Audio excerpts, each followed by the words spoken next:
रामकृष्ण हरी. श्री तुकाराम महाराज गाथा भाष्य अभंग 585.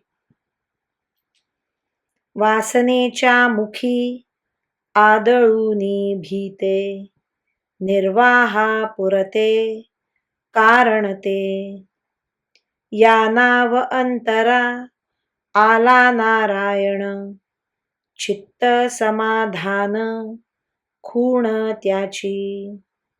सर्व काळ हाची करणे विचार, विवेकी सादर आत्मत्वाचे.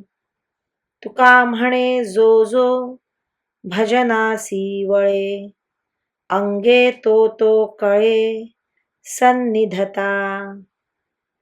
देह निर्वाहापुरते काम करावे आणि भूक व तहान या वासनेच्या तोंडात एकदाचा अन्न पाण्याचा भत्ता वैतागाने आदळून नारायणाचे चिंतन करावे. यालाच नारायण अंतरात आला असे म्हणतात. कारण चित्त समाधानी असणे हेच त्याचे लक्षण आहे. याकरिता चित्त समाधानी कसे होईल हाच सर्व काळ विचार करावा आणि आत्मस्वरूपाच्या विचाराविषयी निरंतर तत्पर असावे.